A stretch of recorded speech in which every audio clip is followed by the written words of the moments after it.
오늘은 비유품. 그야말로 오늘부터 이제 진짜 비유에 대한 얘기가 나오는데, 거기 대중들의 대중들이 기뻐하시는 내용에 대한 얘기가 빠졌네요. 172페이지입니다. 이 부분은 무슨 얘기냐면, 앞에서 사리불존자가 당신이 이해한 말씀을 부처님께 영해했단, 그래서 이해한 내용을 말씀드렸고, 그 다음에 이제 부처님께서 진술한 내용, 부처님께서 그 말씀을 들으시고, 사리불존자가 제대로 이해했구나, 이렇게 이제 말씀을 하시고, 그 다음에 부처님께서 수기를 주셨죠. 사리불존자한테. 올바로 이해를 하고 깨달았으니까 앞으로 사리불존자는 반드시 불도를 닦아서 부처가 되리라. 그래서 수기를 주셨고, 이 수기 받는 모습을 보고 대중들도 당시에 참여하고 있던 대중들도 아주 환희에 차가지고 기뻐서 그 대중들도 부처님께 아뢰는 말씀, 이 부분이 이제 172페이지의 그 내용입니다. 그래서 제목은 뭐 사중의 영해, 사중은 이제 비구, 비구니, 우바세, 우바이, 사부 대중들이 사리불존자가 깨달음 얻어서 부처님으로부터 수기 받는 모습을 보고 사부 대중들이, 사중들이 영해하는 모습, 기뻐서 사중들도 이해를 해가지고 이해한대요. 이 내용을 마땅히 스스로 기뻐하고 경하였으니라. 그 다음 단요. 그때 사부중의 비구, 비구니, 우바세, 우바이, 이게 이제 사부 대중이죠. 비구, 비구니, 우바세, 우바이. 우리 저기 청태법화에서는 사중을 또 단기중, 발기중, 단기중, 영향중, 결연중, 뭐 이렇게 또 나누기도 했습니다. 발기중은 법회를 처음 열도록 발기하는 대중 발기중, 영향중은 그 법화의 휘상에 참여한 그런 대중들, 영향중, 불보살이나 이런 분들이 모두 와서 법화의 위대한 법을 듣죠. 단기중은 이번 법을 듣고 깨달음 얻은 대중, 단기중이었고, 그 다음에 이제 결연중은 이 법을 듣고 다시 또 법화의 인연을 맺은. 그래서 우리가 사중 그러면, 이 사중 그러면, 첫 번째는 비구, 비구니, 우바세, 우바이. 이렇게 얘기하는데, 천태에서는 사중을 얘기할 때, 발기중부터, 발기. 법회를 열도록 발기하시는 발기중. 그 다음에 이제 영향중.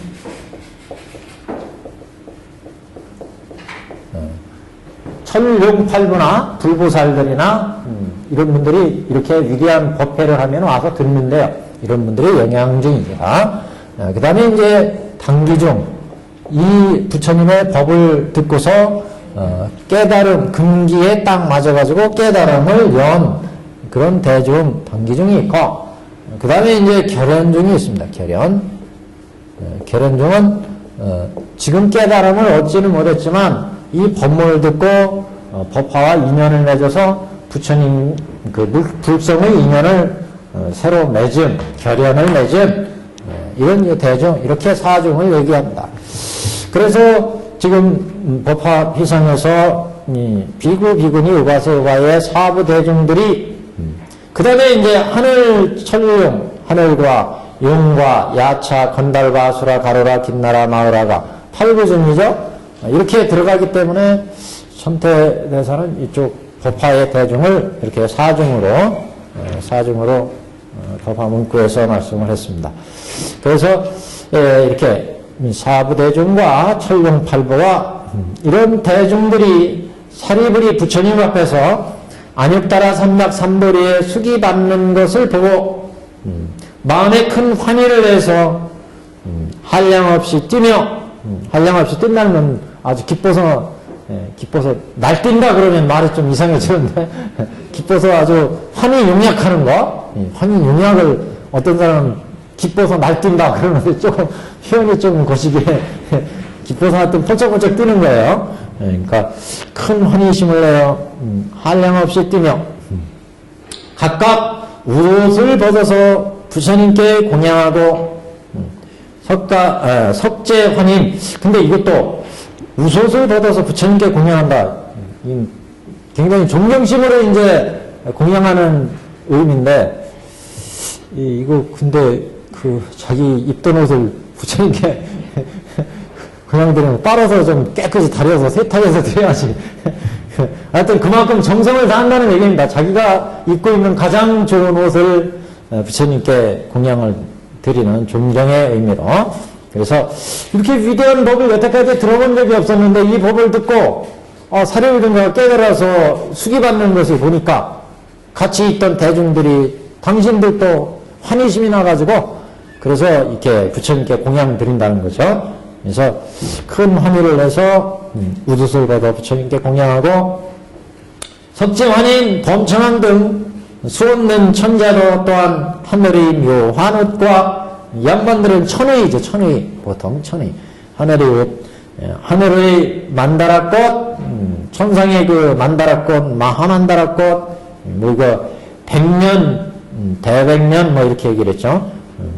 하늘의 만다라꽃, 마하만다라꽃 등으로 부처님께 공양하니 그 흩은 하늘옷이 휘날리며 그 딱 공양을 드렸는데 그 옷이 휘날리며 허공 중에 머무르되 스스로 돌고 돌며 모든 하늘의 백천만 가지의 기약이 허공 중에 함께 일어나며 여러 가지 하늘꽃이 비오듯이 내리며 허공에서 들리는 말이 그러니까 지금 뭐 어려운 말 없어? 공양을 이렇게 아주 정확하게 했더니 천인들도 또 옷을 천의를 공양을 하고 여러 가지 또 그 음악 이런 공양이 또 이루어지고 그래서 또 꽃도 이렇게 공양을 드리고 그래서 허공에서 들리는 말이 부처님께서 옛적 바라나에서 처음으로 법륜을 설하시고 지금 이에 또다시 위없는 가장 높고도 큰 법문을 설하시도다. 이 얘기예요. 하늘에서 그 말씀이 있었는데 그 말씀이 부처님께서 옛적 바라나에서 처음 법문을 설하시고 지금 이에 또다시 위없는 가장 높고도 큰 법문을 설하셨다. 지금 가장 높고도 큰 법문을 설하시는 것은 법화경설법이요. 그리고 처음 바라나시에서 설법한 것은 초전법륜. 그래서 부처님의 설법이 초전법륜에서 시작해서 그동안 수없는 중생들을 교화해 왔죠. 그래서 부처님이 이제 부처님의 교화설법 세계 그러면 부처님의 교화설법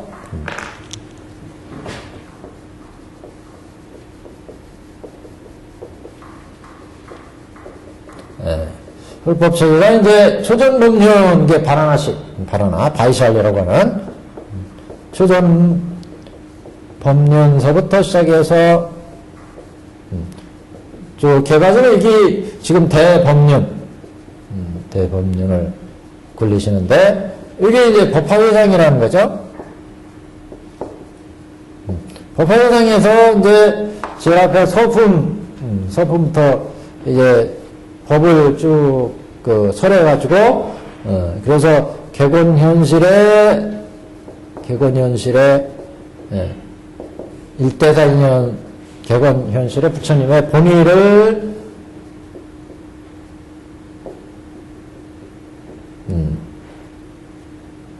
본의를 여기에서 다 밝혔다. 그래서 우리가 초전법륜 이후에 이제 방편을 설해서 중생을 제도했고 여기에서 이제 진실을 법계의 진실 부처님 교법의 진실을 밝혔습니다. 모든 교법은 객원 현실로 중생을 제도한다. 그리고 제 법계의 실상을 12여시로 말씀을 했고, 그 다음에 부처님이 중생을 교화하는 것은 방편을 열어서 진실로 인도한다. 그래서 여기서부터 지금 말씀하시는 천인 허공에서 들리는 말씀이라고 하는 것은 부처님께서 중생을 교화할 때 처음 법문을 굴리기 시작해서 지금에 이르기까지의 이제 말씀이죠. 그래서 여기 이제 우리가 전체 교법으로 치자면 초전법문, 그 다음에 여기 대법문인데 이걸 이제 전체 내용으로 보자면 제1 화엄시, 제2 무곤시, 제3 방등시, 제4 반야시, 제5 법화열반시, 이런 법이 나온 전체를 이제 이렇게 줄여서 처음 법문을 설하시고 지금 이에 또다시 위없는 가장 높고도 큰 법을 설하신다 하는 얘기는 처음 법을 설하셔서 중생을 제도하셨고, 그래서 중생의 근대와 성숙에서 이제 부처님의 진실, 법의 진실, 법계의 실상을 오늘 이제 여기 영산법회에서 밝히셨다. 그래서 또다시 위없는 가장 높고도 큰 이 법을 설하셔서 그래서 이제 지금 방편을 설하고 진실을 밝혀서 중생을 제도하시는 위대한 법회를 지금 설하셔서 그 법을 듣고 이제 사료를 전자가 이해했고 우리 대중들도 그래서 기뻐한다는 이런 취지로 이제 이런 찬탄의 법을 이제 찬탄의 법에 대한 말씀이 이제 들린 거다 이렇게 얘기할 수가 있습니다. 부처님께서 옛적 바라나시에서 처음으로 법륜을 설하시고 지금 이에 또다시 위없는 가장 높고도 큰 대법륜 즉 법화의 법을 설하셨다. 174페이지입니다. 크게 문제가 되는 그 내용은 없고요. 174페이지 기소입니다. 이 부분 사중들의 영해에 대한 이해에 대한 사중들이 지금 요 설법 사료부전자까지 수기받는 모습을 보고 이해한 내용. 그때 온 전제한 도덕의 뜻을 펴고자 기성으로 말씀하되 옛날 바라나에서 사제법문을 설하셔서 기성에서는 조금 보충이 됐죠. 초전법문에서 사제 12연기를 설하셨는데 구체적으로 사제법을 설하셔서 이렇게 나왔어요.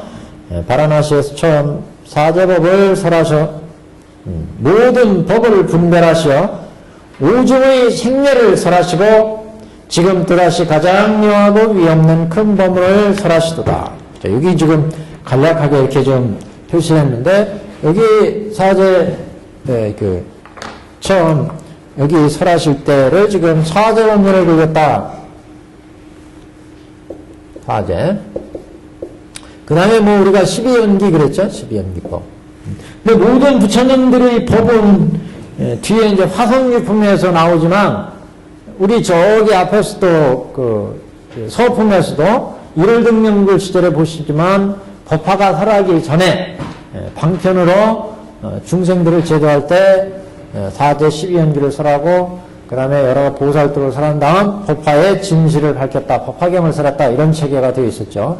이것을 이제 뒤에 화성유 설명하면 3전 12항 3전 12항 이렇게 얘기를 했죠. 사제를 3번 굴리고 12연기를 2번 굴리고 육바라미를 1번 굴리고 이걸 3전 12항의 법문이다.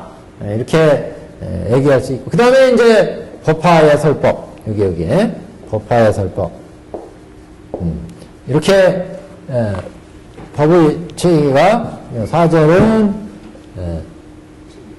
시전, 증전, 시전, 권전, 증전 이렇게 얘기를 했죠. 그래서 그 사제를 보여주는 입장에서 사제를 권하는 입장에서 증등하는 입장에서 이렇게 설하는 것을 굴리는 것을 얘기하고 12연기는 환멸문과 생멸문 이걸 가지고 두 가지 가지고 이제 2번 굴렸고 그다음에 육바라미를 이제 1번 굴렸고 자 그래서 지금 여기에서 사제 12연기를 설했다. 근데 거기 보시면 옛날 바라나시에서 사제를 문을 설해서 모든 법을 분별하셔서 오중의 생멸을 설했다 그랬죠. 오중의 생멸.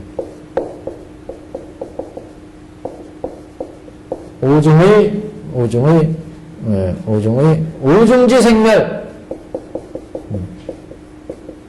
오중지 생멸. 그래서 이 오중이라는 말은 오온이라는 뜻입니다. 오온. 우리 인간은 오온으로 되어 있죠. 그러니까 색온, 수온, 상온, 행온, 식온. 근데 우리가 제법은 다 무상이고 무하다 그럴 때 자꾸 야 이게 무슨 말인가 자꾸 이렇게 어렵다고 생각하시지 말고 그걸 쉽게 생각하면 야 이 제법이라는 것은 우리 인간 나를 얘기하고 그 다음에 세상을 얘기하는구나 세상. 이게 제법이라는 거죠. 제법. 그래서 여기 사제 12연기를 설하는 이 법을 우리는 노건시의 법 이렇게 봤죠. 노건시의 법. 지금 바라나시에 설하는 걸 노건시. 노건시의 경전은 여기가 안경류였죠. 안경류. 바라나시에서 설하는 지금 초전 법륜 여기야. 초전 법륜.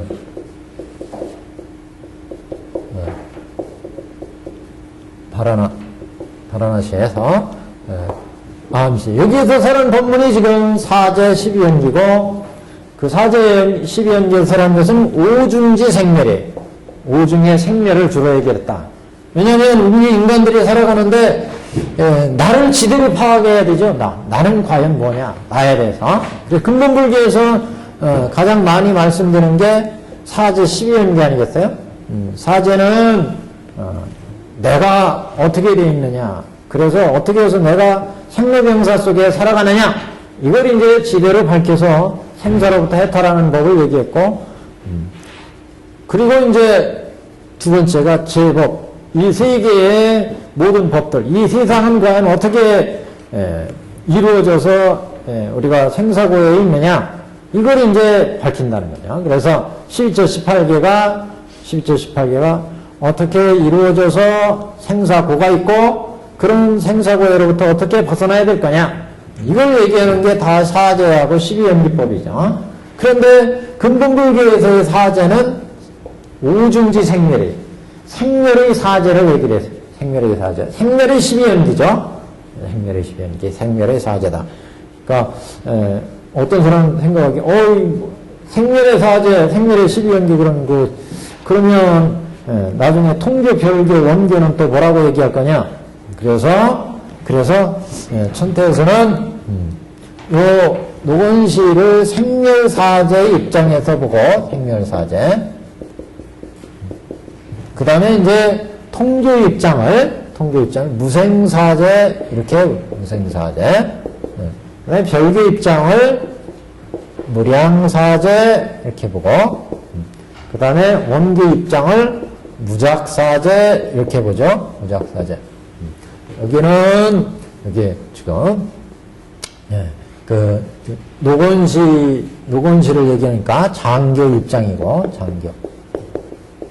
여기는 통교 입장이고 여기는 별교 입장이고 여기는 원교의 입장입니다. 그래서 이렇게 네 가지 입장으로 얘기를 하는데 이 노건시 입장은 지금 오중지 생멸의 사제를 얘기하니까 지금 이 부분이죠. 그러니까 이 부분서부터 법을 설해서 지금 진실 여기까지 온 거죠. 여기까지 온 거예요.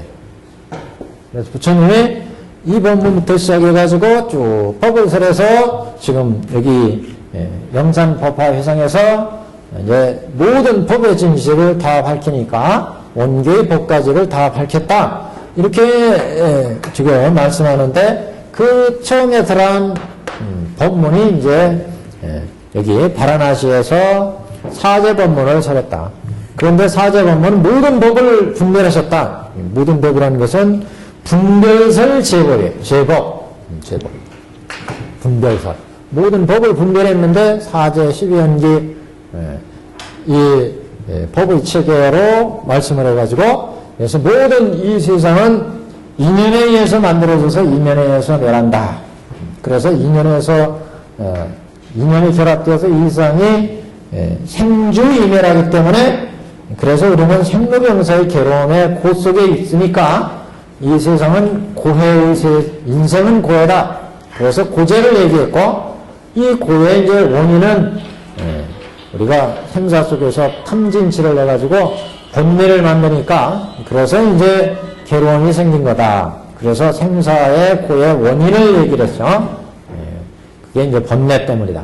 그 다음에 이제 이런 번뇌를 끊는 방법으로 이 세상을 바르게 보자. 정견, 정사의 정어, 정명, 정정, 사제, 도제를 얘기를 하죠. 도제.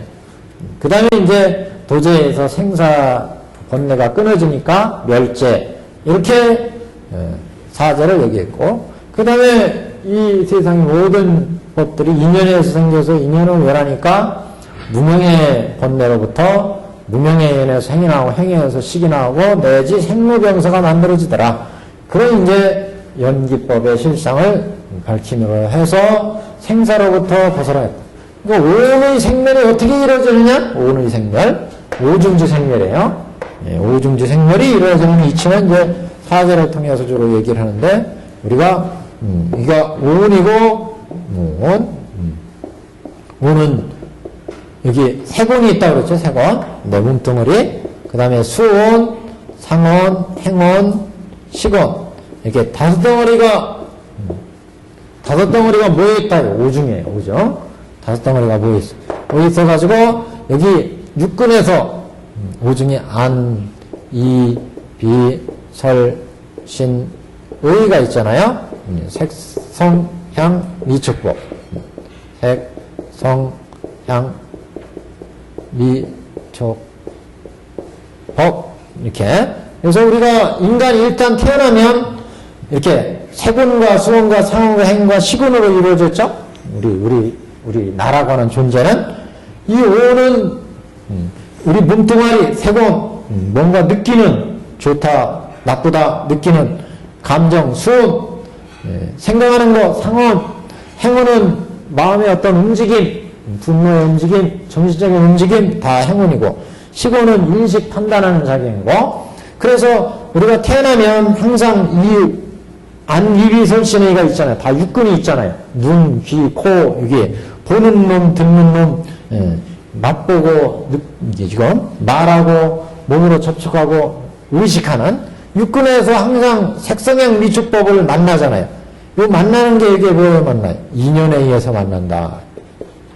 그래서 우리가 안, 입이, 설신이 우리 나의 이 육근에서 뭔가 눈으로 보고, 귀로 뭔가를 듣고, 코로 냄새 맡고, 이 인연에 의해서 만나가지고 그래서 이 인연에 의해서 내 세곤이 만들어지고 수원이 만들어지고 상원이 만들어지고 행원이 시곤이 만들어진다. 육군에서 눈으로 뭔가를 보니까 이거 즐겁구나 기쁘구나 이거 상원에서 수원에서 느끼잖아요.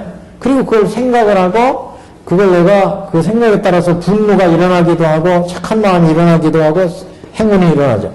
그 다음에 이거 인식 판단 이거 좋은 거구나 나쁜 거구나 이거 감자구나 이거 밥이구나 이거 판단 인식 판단 이런 작용이 육근과 육경이 인연에서 결합할 때마다 내 수상행식이 만들어진다. 그래서 이렇게 이루어지니까 근본불교에서는 모든 것이 인연에 의해서 만들어지니까 인연에 의해서 내가 한 살 태어날 때 한 살 때 나의 색수상행식이 이루어져 가지고 한 살 때 내가 있어. 또 인연이 결합되니까 2살 때 내가 있어. 3살 때 내가 있어. 이렇게 되니까 100살 때까지의 내가 끊임없이 인연과 결합해서 내가 이루어져서 끊임없이 나는 이렇게 수상행식이 이게 나니까 수상행식이 끊임없이 변해가더라 이게. 그래서 한순간 한순간 내가 태어나면서부터 한순간에 다 이게 육근과 육경이 인연에서 결합이 되어서 이게 연결된다는 거죠. 그렇기 때문에 이렇게 인연에서 만들어지니까 오는 무상하다. 무상. 영원하지가 않다는 거죠. 내 한순간 인연에서 결합되어서 내 생각과 느낌과 사상이 끊임없이 변해간다. 그래서 무상하다. 이렇게 내 육신과 생각과 느낌과 그 다음에 마음의 움직임과 인식 판단력이 끊임없이 변해가요. 끊임없이. 그래서 무상하다는 거예요. 무상. 인연에 의해서 육근과 육경이 결합할 때마다. 두 번째 문제는 이렇게 인연에서 결합되어 가니까 한순간도 나라고 할 만한 어떤 실체를 인정할 수가 없다는 거죠. 이거를 무아 그랬죠. 무아.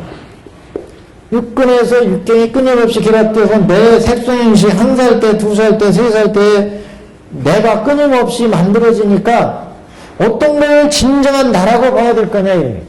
1살 때 나를 1살 때도 지금 찰나찰나마다 육근과 육경이 결합해서 내 생각과 느낌과 사상과 판단력이 정신이 끊임없이 변해가는데 과연 어떤 때를 나라고 해야 될 거냐 이게. 그래서 1살 때, 2살 때, 3살 때 이것도 끊임없이 전개돼 끊임없이. 그러니까 어떤 때를 나라고 할 수가 없다는 거죠. 어떤 것을 나라고 할 만한 것이 없다. 그래서 무아예요. 이건 내가 아예 없다는 얘기가 아니에요. 끊임없이 변해가는 나는 있지만 그걸 어떤 것을 나라고 할 만한 건 없다는 거죠. 이게 무아. 그리고 이렇게 끊임없이 변해가는 무상하고 무아인 나는 결국 뭐예요? 이게 생이고 이게 늙어가는 거고 이렇게 하다 잘못 결합되니까 병도 생기고 그 다음에 꼴깍해 가더라. 그래서 이거를 고해다 인생은 생로병사로 가더라. 인연에 의해서 결합돼서 끊임없이 변해가니까 그래서 무상하고 무하고 고더라. 이거죠. 그러니까 문제는 이거를 지대로 알면은 이런 생사의 고리로부터 벗어날 수가 있다는 거죠. 이걸 우리는 해탈 또는 네 번째로 열반이라고 하죠. 열반. 그래서 여기까지는 삼법인, 이거는 세 가지 무상하고 무아, 고인, 삼법인 그러고 여기까지는 이제 사법인 그렇게 하죠. 열반까지. 열반 적정까지. 그래서 근본무기에서는 이러한 인생의 삶의 고리, 삶이 어떻게 전개되는지 이걸 집중적으로 밝히는데 근본무기에서는 이렇게 인연에 의해서 결합돼서 끊임없이 생로병사가 되는 생멸의 문제를 주고받았다. 그래서 이런 생멸로부터 벗어나기 위해서 이런 생멸 현상을 지대로 보면은 이런 생멸 현상은 인생은 고구나 고인 것을 지대로 보는 것을 고제. 이게 어떻게 해서 고제가 만들어지느냐 그 원인을 봤어요. 그랬더니 육근과 육경 인연이 결합해서 이렇게 나의 생로병사 우비고노의 번뇌가 만들어지는구나. 그 원인을 알았으니까 이걸 집제. 이 원인을 알았으니까 이건 이제 없애야 되죠. 그래서 생사해탈하는 방법은 뭐냐? 여태까지 그냥 멍청하게 업에 휩쓸려 가지고 살았는데 눈을 부릅뜨고 크게 보니까 정견이에요. 정견. 바로 봤더니 야, 이 무상하고 무아하고 그래서 고가 만들어지는구나. 이걸 보니까 육근과 육경이 결합될 때 색상행식이 만들어질 때 이제 이런 색상행식에서 탐진치를 안 내면 그러면 이 생사로부터 벗어나게 되겠구나. 이걸 알았다는 거죠. 이게 뭐예요? 이게 도제. 그래서 이렇게 정견, 정사요, 정정이 이루어지니까 바른 선정이 만들어져서 탐진치의 번뇌를 끊을 수 있고 이렇게 끊으니까 해탈이 이루어지다. 이게 이제 멸제라는 거죠. 멸제. 이거는 그래서 근본무기에서 본 이 생로병사의 고리의 문제는 생멸하는 인생의 문제에서 벗어나는 길을 얘기를 했어요. 생멸하는 생사의 문제로부터 벗어나는 길을 얘기했어요. 그래서 이걸 생멸사제인데 이건 그래서 장계에서 주로 추구하는 사제의 도리. 근데 통교에 가면 통교는 이제 공도리를 얘기하는 경전. 예를 들면 통교의 경전이 이제 반야경료에 가면은 반야경료에서는 이렇게 인연에서 일어나는 우리 생로병사의 연기는 인연에 의해서 결합돼서 우리가 생로병사가 만들어지니까, 그러니까 나라고 하는 존재나 이 세상의 12조 18개는 무자성이다. 자성이 없다. 왜? 끊임없이 인연에서 결합돼서 내가 만들어져 가니까 실체적인 자성을 볼 수가 없다는 거죠. 왜냐면 육군과 육경이 결합해서 생이 만들어지고 그 생이 끊임없이 연기해서 노사가 만들어지니까 생사가 서로 연기되어서 전개되기 때문에 상상관에서 존재한다는 거죠. 생과 사가. 그 모든 존재들이 서로 의존해서 상의상관으로 존재하니까 상의상관으로. 그래서 무자성이고 생도 자성이 없고 생해서 우리가 지금 태어나 살아가고 있는데 이 살아가는 자체를 삶이라고 보면은 그건 집착이에요. 이 삶 속에 이미 죽음이 들어있다. 태어나는 순간 우리는 죽음을 향해 가잖아요. 그러니까 이 생이라고 하는 것도 실체가 없다. 죽음과의 연관관계에 의해서 생이 존재할 뿐이지 생이라는 실체가 없다는 거죠. 생이 점점 우리가 전개되면 사가 점점 늘어날 뿐이지 우리가 지금 낫 그러면 이 낫은 낫이라는 어떤 온전히 낫이라는 게 없다는 거죠. 이 낫은 지금 저쪽에서 지금 어둠이 지금 오고 있어요. 우리가 낫 되는 순간부터. 그래서 낫이 이제 줄어들고 어둠이 꽉 차면 이제 밤이야. 그러니까 낮이라고 하는 것도 밤과 연관되어서 연기되어서 존재하는 존재지 독립적으로 낮이다 밤이가 없다는 거죠. 생사도 마찬가지다. 그래서 생사가 이렇게 연계하기 때문에 자성이 없고 무자성이니까 이런 무자성인데 생이나 사가 생로병사의 실체가 없는데 여기에 우리가 집착할 것이 없다는 거죠. 무집착. 이렇게 집착할 것이 없으면 우리가 마음이 생이다 사에 나에 대해서 12조 18개에 대해서 생사에 대해서 집착할 힘이 없어지니까 무소득 탐진치를 내지 않는다. 이렇게 무소득이니까 우리는 공하다. 그러니까 생사라고 하는 것은 연기 무자성 공이라는 거죠. 실체가 없다 이렇게 보는 거죠. 그래서 생이라는 것도 실체가 없다는 거죠. 무생이에요. 무생. 사라고 하는 것도 무멸이에요. 그래서 반야신 중에는 무생무멸 그러잖아요. 무생무멸. 안에비신의 무색 오시 조견 오온계동 오온이 다 공하고 12처가 공하고 생이 공하고 사가 공하고 일체가 다 공하니까 무생하다. 무생. 생이 없다. 그래서 생이 없는 고재, 집재, 멸재, 도재를 얘기하기 때문에 통계에서는 무생사재 이렇게 얘기를 하죠. 근데 이제 별교에 가면 예를 들면 대보살도를 닦는 화엄경의 그 십주, 십행, 십회양, 십지 등강교각 이렇게 닦아가는 보살도의 경우에 여기는 장교였고 여기는 통교였고 통교. 그 다음에 별교 입장에서는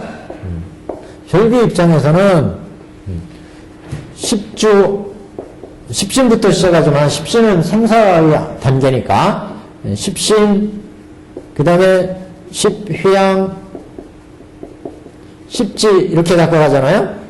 그래서 십주에 들어가면 이렇게 생사를 공을 봐가지고 무상무화 공 연기무자성 공을 봐가지고 생사가 끊어지고 그 다음에 가의 세계로 나와서 모든 중생들을 교화하는 보살도를 하고 가의 세계 그 다음에 여기서부터 중에 들어가잖아요. 이게 공가중을 통해서 무량한 법계의 중생들의 생사고해를 다 만나서 그 생사고해를 무량한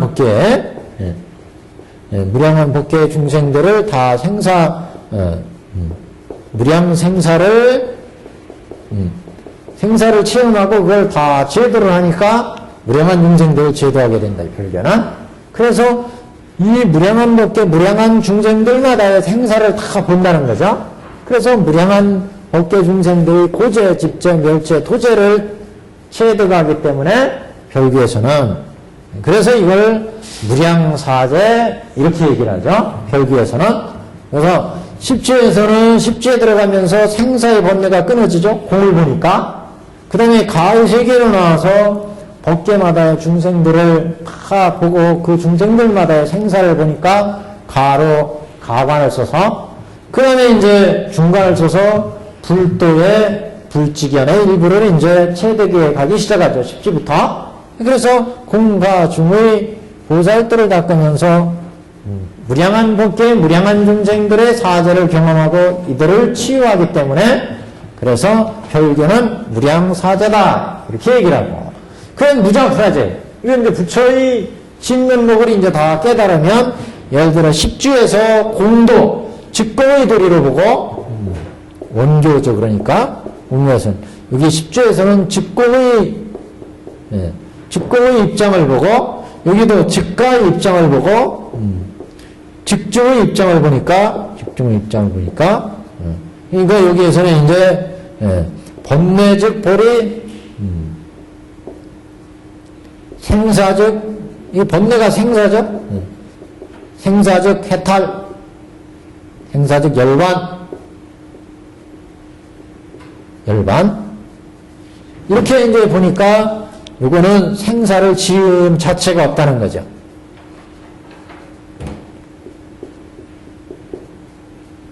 열반이니까.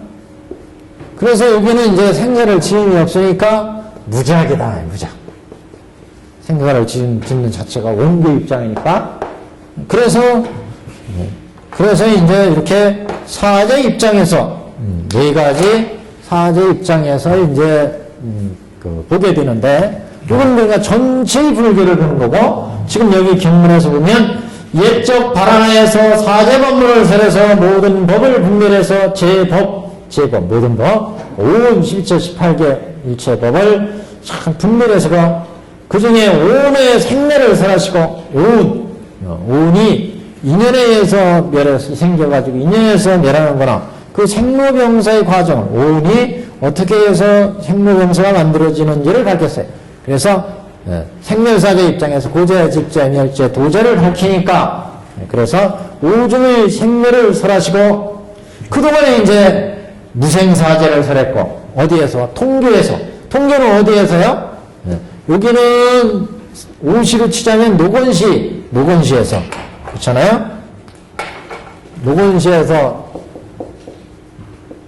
여기 무생사제는 주로 노건시, 방등시, 반야시. 방등, 반야시에서 주로 설했죠? 여기는 이제 그 중에, 별교 입장. 별교 입장이니까 여기는 주로 이제, 이런 경전 중에서 보자면은 화엄의 별교, 그 다음에 광명경 같은데, 금강명경 같은데, 보살 염락경 같은데, 별교적인 차제에 있는 곳, 이게, 예를 들어, 화엄시의 별교, 그 다음에 염락경의 별교,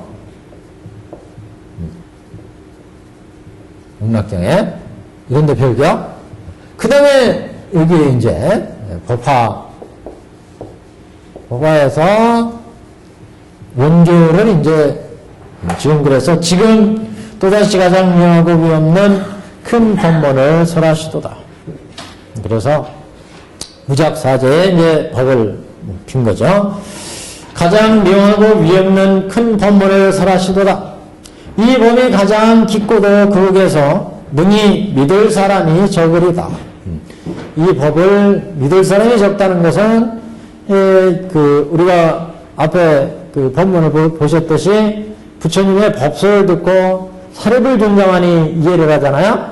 나중에 비유서를 듣고 사대 존자가 이해를 해요. 그러니까 참 이 법을 이해하기가 그만큼 어떻게 보면 힘들다는 거 아니겠어요? 이 법문 체계만 보더라도 이 법은 부처님의 진심을 드러났기 때문에 부처님의 법의 실상을 다 밝혔기 때문에 이 법은 깊고도 그에서 능히 믿을 사람이 적으리다 그랬어요. 객원 현실의 이제 내용을 얘기했다 이렇게도 볼 수 있죠. 좀에 중생들한테 방편을 열어서 법화에 와서 진실을 밝혔다. 그래서 객원 현실의 법을 이제 찬탄했다 이렇게도 볼 수 있습니다. 우리들이 예로부터 세존의 법문을 자주 들었사오나 부처님의 법문을 자주 들었지만 일찍이 이 같은 깊고 묘한 높은 법문은 듣지 못하였나이다. 그러니까 수많은 부처님의 법석이 있었잖아요. 노건시부터 반등반야 뭐 해가지고. 그런데 그동안의 법문을 들었지만 이렇게 모든 법이 왜 부처가 이런 일체의 법들을 설했는지를 그 진면목을 설하는 건 듣지 못했다는 거죠. 그렇기 때문에 일찍이 이같이 깊고 묘한 높은 법문을 듣지 못하였나이다. 이렇게 지금. 그러니까, 이 법에, 이제, 법을 법화에서 들으면서 자신들도, 사부대중들도, 야, 이렇게, 이게 부처님의 진심이구나. 이렇게 높은 법을 이제 듣는구나. 그걸 깨달았다는 얘기입니다. 지금. 일찍이 같이 깊고 묘한 높은 법문을 듣지 못하였나이다. 시즌께서 이 같은 법을 설하시니 우리들이 다 따라서 기뻐하나이다.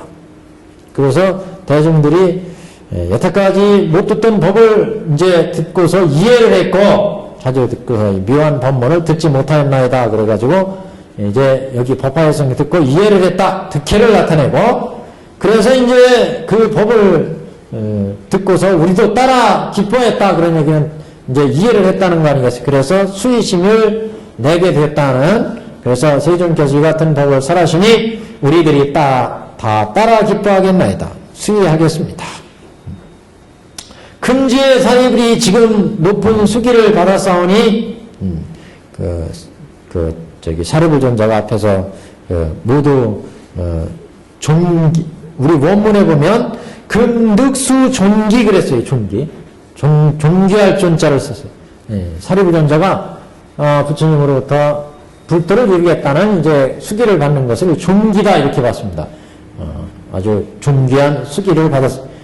어떻게 보면 그 부처님으로부터 지금 수기를 제일 먼저 받잖아요. 사리불 존자가. 그래서 앞에 초전론으로부터 부처님으로부터 생사해탈하는 이런 법을 인간으로부터 가장 먼저 아야교정에도 오비구가 받았고 이제 이 법화회성에서 부처님의 진심을 듣고 처음 깨달음 얻어서 가장 먼저 사리불 존자가 부처님으로부터 수기를 받고 있습니다.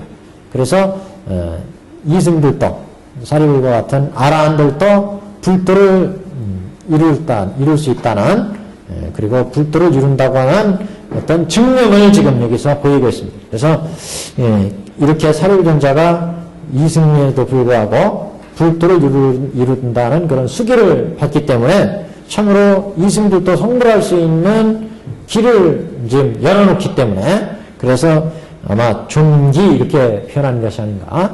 존기. 여태까지 이승들은 법화 이전에는 이승들은 성불할 수 없다 이렇게 그냥 아예 치부해버렸거든요. 왜냐하면 이승들은 아란에 머물기만을 바라기 때문에 불도로 나오질 않는다는 거죠.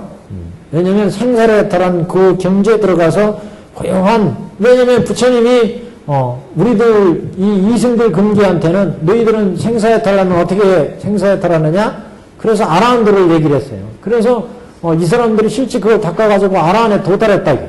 그러니까 당신들 부처님 법문에 따라서 그 경지에 들어가 있으니까 더 이상 다른 대승의 세계를 경험을 못한다는 거죠.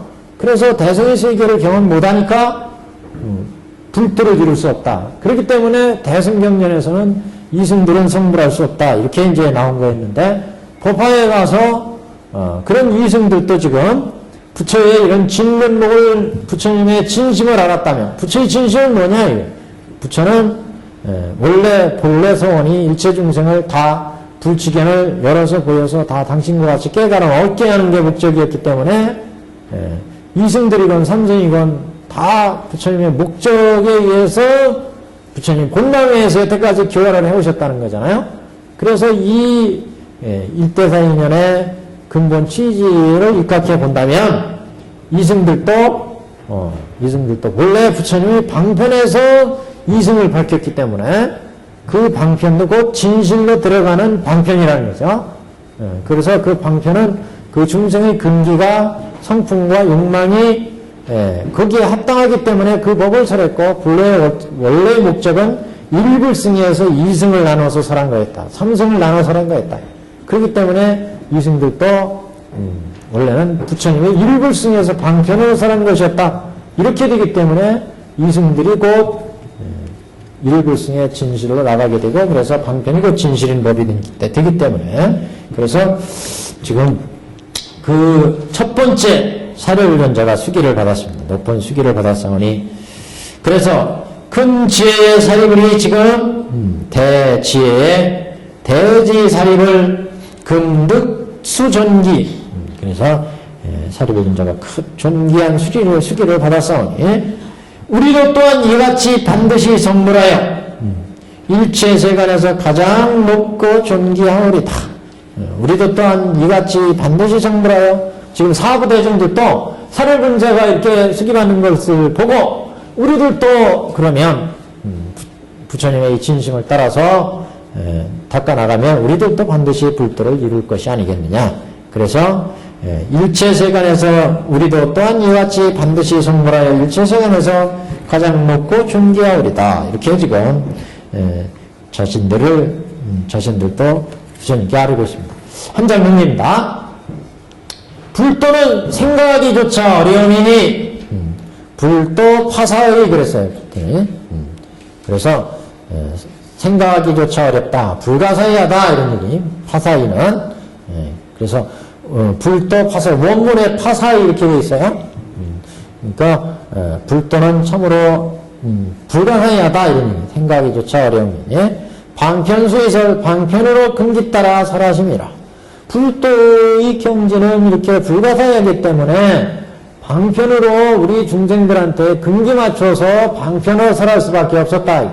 이 불가사의한 경지를 도저히 이해를 못하니까, 이해 못하면은 그 법은 쓸모가 없잖아요. 그러니까 이해할 만큼 법을 설해서 이해시키고 그 다음 또 금기를 성숙시켜서 부처의 본면목을 드러내서 인도할 수밖에 없었다는 거죠. 그래서 불도는 생각하기조차 어려움이니 방편으로 금기 따라 설하심이라. 우리에게 있는 복업과 우리가 지은 그 복업, 현세와 또는 전생에서 부처님 배운 공덕을 불도에 회양하나이다. 그러니까 우리가 지은 모든 복업과 현세와 또는 전생에서 부처님 배운 공덕을 다 불도에 회양하나이다. 대승에서는 그래서 내가 쌓았던 모든 소원, 악업, 선업, 공덕, 이것을 이제 중생과 부처에 회양한다 이렇게 얘기를 하죠. 불도에 회양한다 그러잖아요. 중생한테 회양하고 보살도로 중생을 이타하고 그 다음에 이제 우리가 불도를 이루는데 이제 돌린다. 이걸 회양한다 그러죠. 불도에 회양하나이다. 그러니까 자리 이타 뭐 이렇게 했는데 지금 불도 파사의 방편수의선 아소유 복업 금세 약과선 급견 불공덕 진회양불도 불도에 다 회양한다는 이런 이제 계승입니다 지금. 그래서 사려불전자가 그 수기받는 것을 보고 사중들이 당신들도 이해한 내용을 부처님께 이제 그 찬탄으로 아뢰는 말씀 이렇게 이제 보시면 되겠습니다. 계승은 굉장히 아주 그 찬탄의 이런 말씀입니다 지금. 그때 사리불이 부처님께 말씀하되 여기부터 이제 여기부터 법화경의 유명한 이제 비설죄 설법 비설죠. 여기가 법화경은 삼주설법 그랬죠. 삼주설법 첫 번째 법설주 그 다음에 이제 비설주 그 다음에 인연설주 이렇게요. 그래서 지금 비설주는 여기부터 페이지 176페이지 여기서부터 비설주가 시작됩니다. 비설주는 이제 법설주의 내용을 비유로 풀이하는, 여기에 비유는 인연설주가 이제 뒤에 화성유품부터 시작하니까 그 전까지 나오는 비유는 지금 한 3개 정도가 나오죠. 첫 번째가 지금 여기 화택의 비유, 화택. 그 다음에 이 뒤에 이제 그 화택의 비유는 부처님께서 다음 근기, 여기는 그래서 주로 이제 삼근기 중생, 삼근기의 사료존자 등이 이해를 하게 되고, 여기는 보통 그래서 중근기 이렇게 보죠. 여기는 하근기 이렇게 보는데, 그래서 여기는 사료존자 한 분만이 이해를 했잖아요. 한 분만이 깨달음 얻었고, 그래서 이제 비설조를 통해서 사대존자가 깨달음을 얻게 되는데, 그래서 이 비설주에는 첫 번째 비설주에서는 좀 지우겠습니다.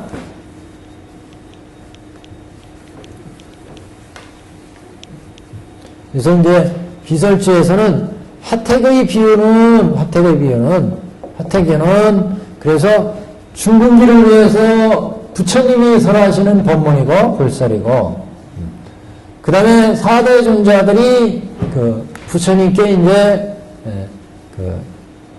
당신들의 화택의 법문을 듣고서 당신들의 깨달은 경지를 부처님께 아뢰기 때문에 장자궁자, 신의 품에서 장자궁자의 비유가 나오는데, 이 장자궁자의 비유는 이거는 그래서 사대존자의 설로 얻은 사대존자. 그리고 이제 약초의 비유가 나오죠. 약초를 다시 불설로 이제 아르게 됩니다. 비설주에서. 그래서 이 비설주는 이 비설주의 화택의 비유는 모든 법화의 모든 비유의 기본이다. 모든 비유의 근본이 되는 비유의 법문이고, 이거는 모든 비유라고 하는 것은 부처님께서 하신 모든 비유설법의 근본이 된다, 이렇게 얘기할 수가 있고, 그래서 어떻게 보면 가장 이해하기 쉬우면서 가장 근본이 되는, 그래서 이런 법설을 비유로 풀어 쓰게 되는데, 그 비유의 가장 첫 번째 나오고 근본이 되는 이런 이제 설법이다, 이렇게 이제 얘기할 수가 있습니다. 자, 176페이지 비유설. 그때 사리불이 부처님께 말씀하되, 세존이시여, 나는 지금 다시는 의심과 후회가 없어서 친히 부처님 앞에서 안입따라 삼맥삼보리의 수기를 받고 얻었나이다. 부처님이 수기를 주셨고 사료변자가 받아서 얻었다. 그래서 난 의심과 후회가 없어서 부처님의 법에 대해서 이제 더 이상 의심과 의욕이 없어서, 그래서 이제 법의 부처님의 실상을, 법의 진실을 깨달았다. 안입따라 삼맥삼보리의 수기를 받고 얻었습니다. 이건 이제 사리불이 부처님께 진술한 거죠. 말씀을 드린 거예요. 이 모든 천리백의 마음이 자제한 자는 옛적에 배울 때 부처님께서 항상 교화하사 말씀하되, 나의 법은 능히 생로병사를 여의고 마침내 열반하리라. 하거늘 이 배우는 사람이거나 다 배운 사람이거나 각각 스스로 악연과 유견과 무견을 떠나서 열반을 얻었다 생각했는데 지금 세존 앞에서 아직 듣지 못한 법문을 듣고 다 의욕을 품고 있었나이다.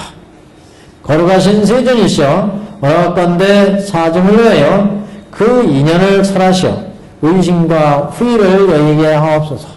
자, 전체 내용 보니까 무슨 얘기예요? 당신은 이제 안입따라 삼맥삼보리를 얻었는데, 그래도 이해 못한 대중들이 있다는 거죠. 그래서 이들을 위해서 그 법의 실상, 진실을 다시 한번 우리 대중을 위해서 설해 주십시오. 이런 내용이에요, 지금. 그래서 대중을 위해서 걸어가신 세존이시여, 제일 밑에 줄에 보시면 걸어가신 세존이시여 원하건대 사정을 위해서 그 인연을 설하셔서 의심과 후회를 외게 하십시오. 그러니까 제일 위에 줄, 비유설에 설하시는 가장 위에 줄은 세존이시여 나는 그랬죠? 나는 다시는 의심과 후회가 없어서 친히 안욕따라 삼락삼벌의 수기를 받았어요. 질 뒤 아래줄 가시면 걸어가신 세존이시여 원하건대 사정을 위해서 그 인연을 설해 주십시오. 이렇게 나는 다 이해해서 의심과 의욕이 끊어져서 안욕불의 수기를 받았는데 사정은 그렇지 못하다. 그래서 사정을 위해서 그 의심과 의욕을 사부대중들의 의욕을 끊어주십시오. 이렇게 본문을 전하는 내용이다. 이렇게 전체가 예. 그거는 이제 어떻게 해서 우리들이 이런 여태까지 법을 듣고 부처님 법을 듣고 나는 그 법을 이제 이해했지만 중생들한테는 그동안 방편을 설해서 쭉 제대로 했잖아요. 그래가지고 중생들이 그 방편을 따라서 어떤 사람은 연각이 되고 어떤 사람은 성문이 되고 어떤 사람은 보살도를 쫙 닦고 있어요. 그 법을 설한 인연, 그걸 얘기하는 거죠. 이거는 인연. 그래서 중생들의 근기와 욕망과 성품이 다 다르니까 거기에 맞는 인연의 도리로서 어떤 때는 이승법, 삼승법, 장교, 통교, 별교 이렇게 설했다. 그래서 중생의 근기와 성품과 욕망에 따라서 그에 맞는 인연으로 그에 맞는 법으로 각가지 84,000의 법을 설했는데 그 인연 그것을 이제 앞에 부처님의 불지견을 열어서 중생을 제도하기 위해서 그런 법을 설했다 이렇게 이제 말씀을 이제 밝히셨는데 그래서 사정을 위해서 왜 부처님이 그동안 방편을 설했고 부처님의 진의는 무엇이고 그것을 이제 쉽게 풀어서 이제 좀 설명해 주십시오. 법설을 통해서 당신은 이해했다는 거죠. 사람이잖아요. 그런데 그 인연 도리를 좀 자세히 다시 또 비유로 좀 얘기를 해 주십시오. 왜 부처님께서 그동안 이렇게 수많은 중생한테 갖가지 법을 설해서 중생을 제도하고 이 법화예상에 오니까 그거는 다 방편이었고 내가 일불승으로 이끌어 들어가기 위해서 방편을 설했다. 이렇게 지금 말씀하시니까 그 뜻은 참 이해가 안 갑니다. 그러니까 그 인연을 자세히 얘기해 주십시오. 그래서 화택을 두자는 거예요. 화택 들으니까 화택을 비유 들으니까 딱 그게 오잖아요. 야, 부처님께서 이게 이제 앞으로 설하는 얘기가 그러하니 불타는 집이 있는데 드는 집. 이 중에 수많은 중생들이 이 불타는 집 안에 살고 있잖아요. 이 안에 살고 있는데. 근데 이 속에서 중생들은 오용락에 빠져서 안 나오려고 그래. 그래가지고 여기 양의 술에 사섬의 술에 소의 수계가 있으니까 가지고 놀아라. 그러니까 애들이 다 이제 막 나오잖아요. 이게 뭐예요? 그동안 중생의 근기와 욕망과 성품에 맞춰서 설했던 방편 아니겠어요? 방편. 근데 이렇게 방편을 설한 것은 다 뭐였어요? 대배국어를 주기 위해서, 대배국어를 주기 위함이었어요. 이게 뭐예요? 일불승이었잖아요, 일불승. 그래서 이제 불타는 집에 있는 아이들을 꺼내기 위해서 삼승을 줬고, 이 삼승은 불타는 집에서 꺼내기 위한 방편이었다는 거죠. 그래서 실제 준 거는 대배국어였어요. 부처의 본래 목적은 여기에 있었다. 일불승에 있었다, 일불승. 대배국어에. 이 도리를 여기에서는 그냥 목이 터지게 여태까지 말씀하셨는데 못 알아서. 그러니까 비유를 탁 들으니까 딱 이렇게 나오더라. 이거 그래서 사료를 던져가지고 저는 의심과 후회가 없습니다. 저는 다 알았습니다. 부처님 본마음, 부처님 말씀은 내가 이제 깨달았습니다.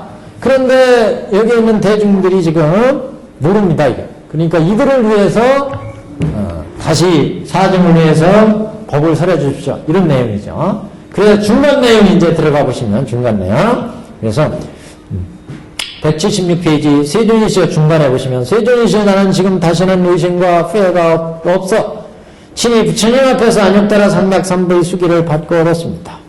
이 모든 1200 마음이 1200의 마음이 자제한 자는 1200 아라한들의 마음이 자제한 자는 옛적에 배울 때 부처님께서 항상 교화서 말씀하시되 나의 법은 능히 생로병사를 여의고 마침내 열반하리라 하셨거늘 이 배우는 사람이거나 다 배운 사람이거나 배우는 사람은 지금 다 배운 사람은 무학이에요. 다 배운 사람은 아란의 경지에 들어간 사람이고 배우는 사람은 아직 아란 경지를 못 얻은 예륙과 일렉과 불안과 정도의 사람들 학중에 있는 사람들 그러니까 지금 부처님께서 오중에 생로병사를 여의는 법을 얘기했잖아요. 오운에 이런 법을 암의 설법을 통했어요. 그래서 이 법을 닦아라 그러면 생로병사를 여의를 수 있다. 그래서 이 사람들이 열심히 지금 공부해가지고 어떤 사람은 아라 어떤 사람은 아나함 그럼 아니면 사다함 아나함 이런 경지에 지금 다다랐다 이게. 그래서 이 배우는 사람이거나 다 배운 사람이거나 각각 스스로 악연과 유견과 무견을 내서 그래서 이런 본래 생로병사의 악연, 인견, 무견 이런 것을 떠나서 나는 생사를 해탈했다. 탐진치를 여였으니까 견을 다 여였으니까 그래서 그 본래 중에 우리가 탐진치, 마, 의, 신견, 변견, 기근치견, 견치견 이런 게 있잖아요. 이게 다 악견, 유견, 무견이 이런 견을 떠나서 열반을 얻었다고 생각했는데 그래서 부처님이 하라는 대로 해가지고 내 아라한 얻었다 말이죠. 이렇게 생각을 했는데 1600 아라한들이 지금 세년 앞에서 아직 듣지 못한 법문을 듣고는 이렇게 해서 법문을 그동안 다른 법 속에서 들어가지고 내가 아란 경지에 들어갔는데 법화의상에 왔더니 그거 가지고는 어린 택도 없다 지금 그러잖아요. 부처님께서 부처님의 지혜는 사리불 같은 그 아라한들이 삼천대천세계를 가득 채워서 빽빽이 대나무숲과 같이 가득 채워 있어도 나를 이해하지 못할 것이다. 부처의 본마음을 이해하지 못할 거다. 왜? 부처의 본마음은 이런 아란 경지를 설한 근본 뜻을 부처님이 원래 어떤 의도를 가지고 아란 법을 설했으니까 그건 내 경지에 도달해야 내 마음을 이해할 수가 있고 너희들한테 여태까지 설한 진리를 알 수 있을 거다 그런 얘기죠. 근데 사라불전자는 그거를 알았다는 거죠.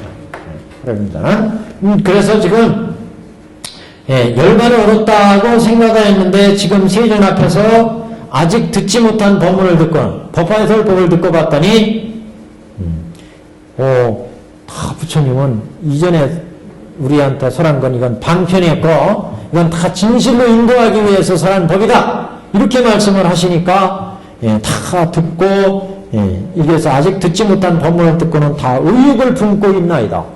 이게 도대체 무슨 뜻이냐 이 부처님께서 앞에서 우리한테 아란경지 설한 것은 이건 방편이고 부처님은 일불승이 진실이다 이렇게 얘기하니까 이 경지를 도대체 이해를 못하겠다는 거죠.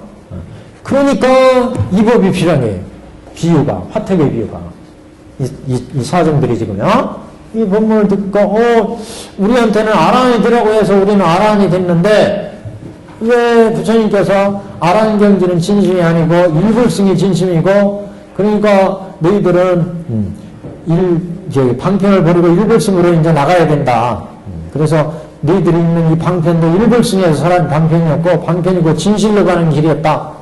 그러니까 우리는 아란경지가 마지막 구경이 가르치는 줄 알고 여기까지 와서 나는 이제 다 닦았다. 생사를 해탈했다. 그래서 다 닦았다. 그런 생각했는데 부처님께서 또 뭔가 보살도를 닦아야 된다고 그러니까 의심과 의욕이 일어나더라. 뭘 또 닦으라고 그러냐. 부처님이 하라는 대로 다 아란이 닦았는데 근데 그거는 사리부존자가 아까 뭐라고 했어요? 그거는 부처님께서 우리 근기에 맞춰서 설한 것이지 부처님의 진 뜻은 아니다. 진리는 아니다. 그거는 우리의 근기가 그만큼밖에 안 돼서 우리를 인도하기 위해서 우리에 맞게 설한 내용이지 원래는 다 불도로 이끌어가라는 게 들어가는 게 부처님이 일대사 인연이고 이게 부처님이 원래 서원이었다. 그래 그게 뭐예요? 원래 서원. 대배국어 주는 게 원래 부처님의 목적이었다는 거죠. 이거는 사리불존자는 알았지만 우리 대중들은 모른다. 그래서 이게 이제 필요하다는 거예요. 사리불존자가. 그래서 저는 알았지만 이 대중을 위해서 설해 주십시오. 이런 말씀이죠. 네. 아니, 그러니까 그걸 알자고 하는 거죠. 이렇게 자꾸 독경을 가르치기 이러잖아요. 독경을 하다 보면, 이제 자꾸, 그렇잖아요. 우리가 육군이 청정해진다고 그랬잖아요. 그러니까, 그러니까, 법문도 듣고, 또 독경도 하고, 그러면, 독경을 통해서 지혜가 측정하신 분은 깨달을 수도 있고, 또 이제 이렇게 법문을 들으면 또 열릴 수도 있고. 예? 독경만 해가지고. 예. 예. 근데 그게 안 그래요. 영험전에 보셨잖아요. 영험전에. 그게 의심스러워요. 어떤 게요? 두 번 읽어가지고 어떻게 가가지고 두 번 읽었다고. 아, 이게 진실을 이렇게. 그럼 한 2,000번, 1만 번 읽었다고 생각하세요. 듣고 이때는 깨달아야지. 아, 전 세계 한 사람이라고 그러지 않아서는 못할 것 같아요. 그렇죠. 뭐, 사리부정자도 지금 이렇게 데리고서 딱 깨쳤잖아요. 사람마다 다 다르잖아요, 사람마다. 네, 사람마다 다른 거예요. 자, 지금, 그래서, 176페이지, 그래서, 지금 세전 앞에서 아직 듣지 못한 본문을 듣고, 다 의욕을 품고 있습니다, 대중들이. 그러니, 이 대중들은 1200 아라한을 비롯한 대중들이었어요. 그래서 이 대중들이 다 의욕을 품고 있으니 거룩하신 세존이시여 원하건대 이런 사중들을 위해서 그 인연을 살려주십시오. 왜 우리가 이렇게 방편 가르침을 여태까지 배웠고 부처님이 왜 방편을 살려주셨고 법화의상에서 왜 일불승을 설하시는지 이런 이제 부처님의 진리를 좀 쉽게 알려주십시오. 이런 얘기예요. 결국 쉽게 설해주십시오. 자, 그래서 176페이지 제일 하단을 보시면 부처님께서 이제 답하시는 것을 답설, 열애 답설. 그때 부처님께서 사리불에게 이르시되 사리불한테 말씀을 하시되 178페이지입니다. 모든 부처님 세존께서 가지가지의 인연과 비유의 말씀과 방편으로 법을 설하심이 다 안욕따라 삼맥삼보리를 위함이라고 내가 전에 말하지 않았더냐. 이거예요.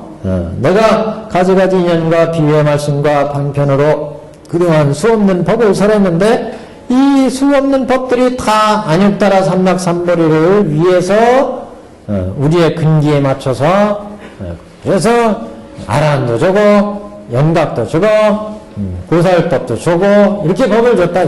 그래서 수 없는 인연과 비유의 말씀과 방편으로 법을 설하시니 그 안경에 보면 수많은 인연과 비유의 법들이 얘기가 나오죠. 얘기할 때마다 부처님께서 오운에 대해서 설명하실 때 12초 우리가 인생의 괴로움에 대해서 말씀하실 때 수많은 인연과 비유의 법들을 말씀하셨는데 이런 법들은 다 일불승에 불도로 들어가기 위해서 우리의 근기에 맞춰 설하신 본문이었다.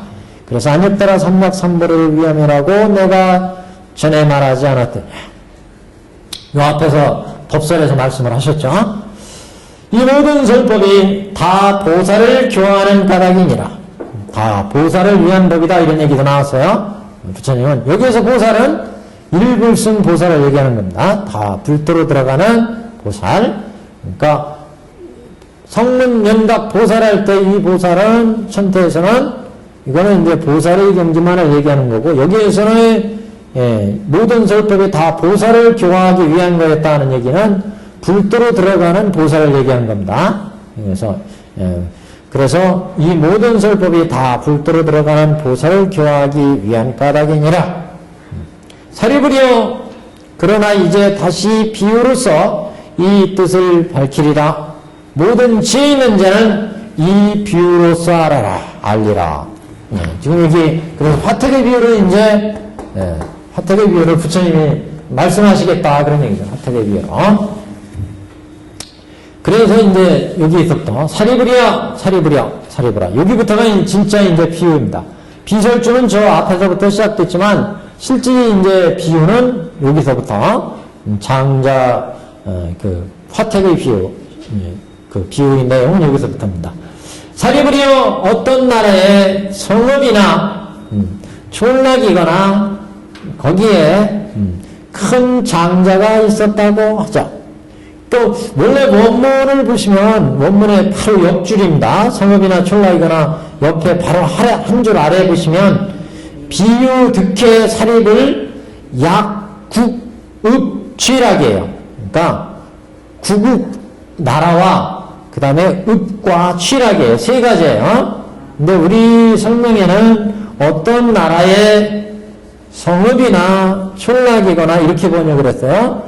천태대사는 이걸 따로따로 했어요. 나라와 읍과 취락. 만약 어떤 나라, 그 나라의 성읍, 그 나라의 촌락, 이렇게. 그래서 어떤 나라의 성읍이거나 촌락이거나 거기에 큰 장자가 있다고 하자. 그의 나이는 늙었을 때 재물은 한량이 없어서 토지와 주택과 하인이 많았으며 그 집은 넓고 크되 문은 오직 하나만 있고 사람들이 많이 있어서 100, 200 또는 500인이 살았느니라. 그 지금 장자가 살고 있는 그 집에 대해서 주로 여기는 중점이 장자에 대한 비유죠. 장자가 어떤 사람이냐? 어떤 나라에 살고 있었고 어떤 나라 성읍 촌락 여기에 어떤 나라에 성읍 촌락에 살고 있었는데 이 사람은 나이가 첫째 많이 늙었다. 이 사람은 재물이 한량이 없다. 그래서 토지와 주택과 하인을 거느리고 있고 그리고 그 아들들이 있었는데 사람들이 많이 거느리고 있었는데 그 사람들이 100, 200, 500 수많은 사람들을 거느리는 이런 대부자의 장자다. 장자에 대한 표현입니다. 그래서 지금 장자를 이렇게 얘기하는 것은 이 장자하고 뭐기 때문에요? 부처님이기 때문에. 장자하고 부처님을 비유하거든요. 그래서 지금 장자를 비유하는데 그 장자가 나이가 늙었다는 것은 장로라는 게 장로. 그래서 원문에 보시면 유대장, 대장 그랬어요. 대장. 한 장자가 있었는데 대장자. 기년 쇠매 그랬어요. 나이가 아주 쇠매했다. 나이가 많이 들었다니 늙었다. 그리고 재부무량해. 그 재산이 아주 부유해서 무량했다. 그 재산 정도가 어느 정도냐?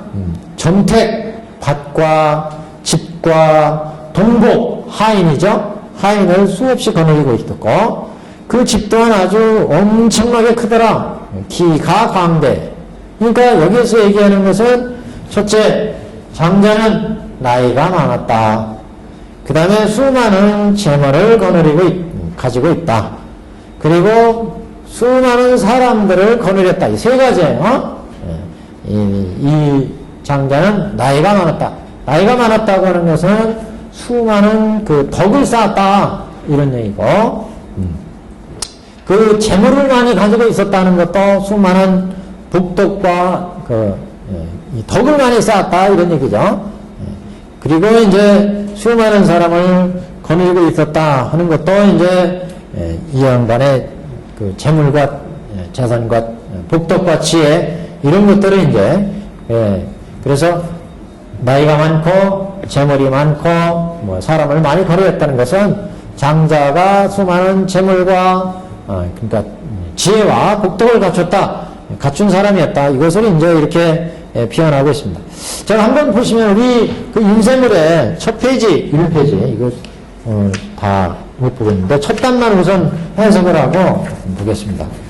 첫 단에 무슨 얘기냐면 이 부분을 10덕으로 10가지 덕으로 해석을 했어요. 그래서 이제 10덕으로 경문에 맞추어 보아서 해석을 한다. 그래서 그 경문에 맞추어 보아 그 내용에 이만하면 충분하다 이렇게 하는데 여기에서 한 가지 빠진 글이 있다. 원문에 어떤 나라 성읍의 마을에 장자가 있다고 하자고 했는데 나라, 성읍, 마을의 세부에서 그 명예가 일컬어져서 대장자라고 한 것이니 이것이 그의 족성이 존귀함을 뜻하는 글이 아니겠느냐. 첫 번째는 그 족성의 존귀함을 지금 대장자 이렇게 표현했다. 장자의 덕이 아주 족성이 존재하다 이걸 얘기한 거고, 그 다음에 장자라고 했으니 어찌 지위가 높다고 하지 않겠느냐. 지위가 높음을, 지위가 높다는 것은 높은 덕을 쌓았다 이런 얘기죠. 첫 번째는 족성이 존귀한 분을 일컬었고, 장자는 두 번째는 지위가 높음을 얘기하고 있고, 늙다고 하였으니, 늙었다고 하였으니 이는 나이가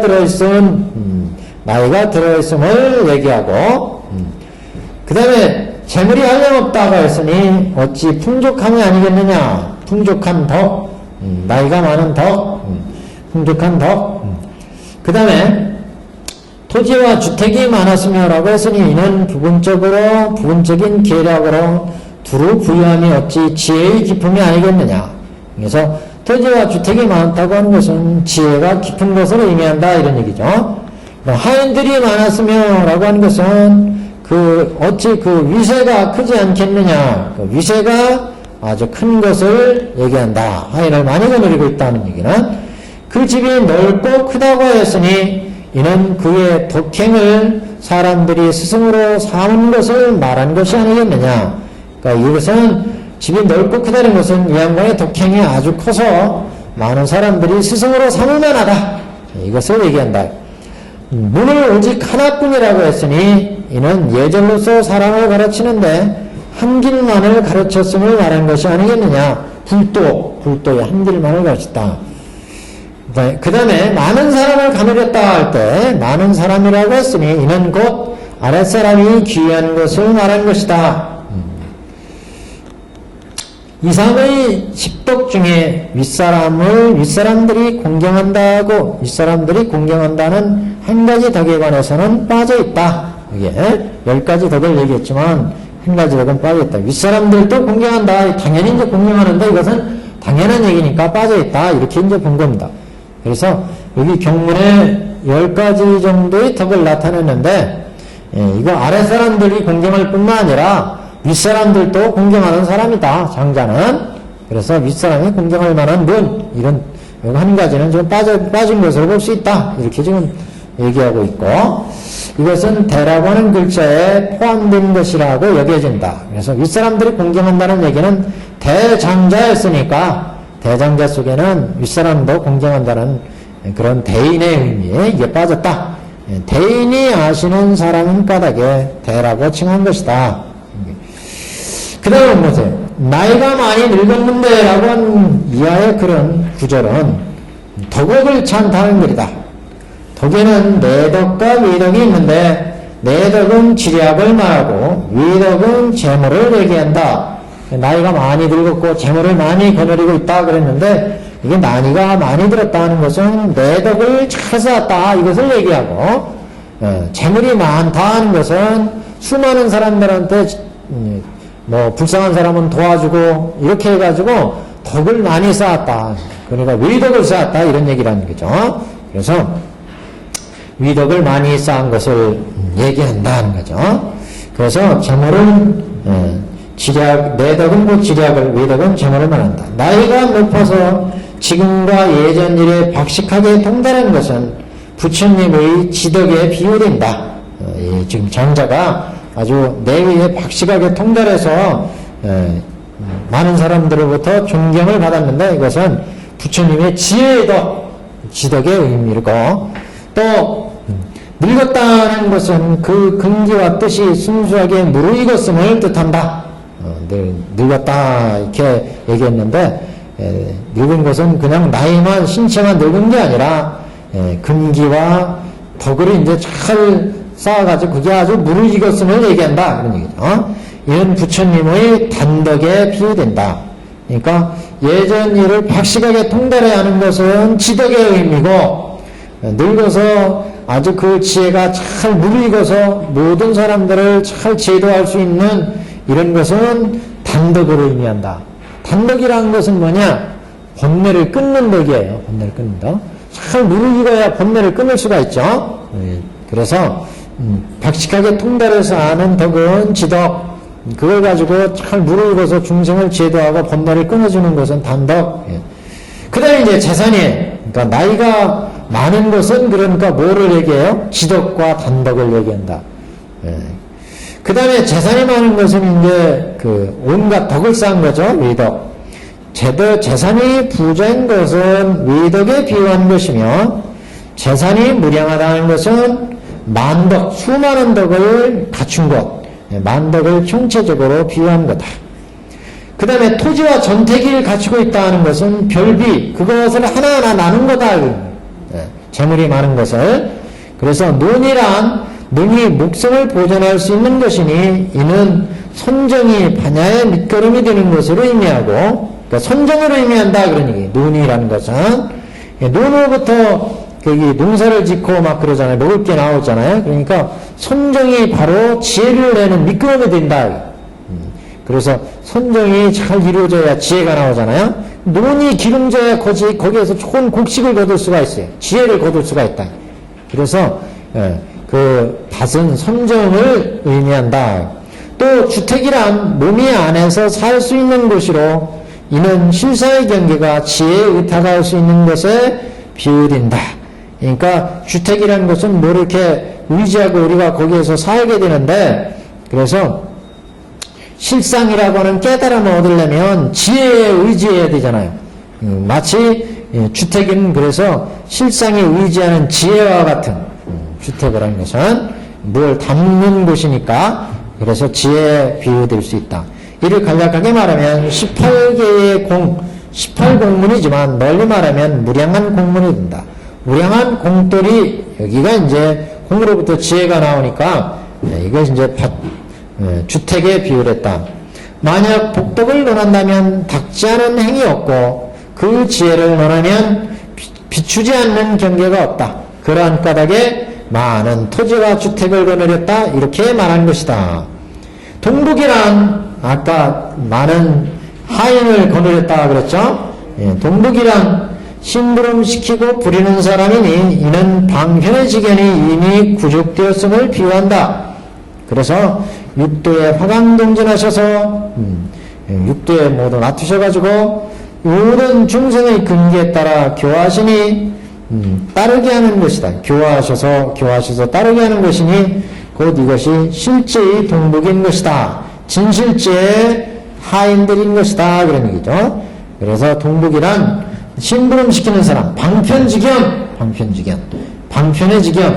그러니까 수많은 하인을 거느렸다고 하는 것은 부처님이 진실지와 방편지가 있는데 그 방편지로 수많은 사람을 제도하는 것을 의미한다. 그런 얘기예요.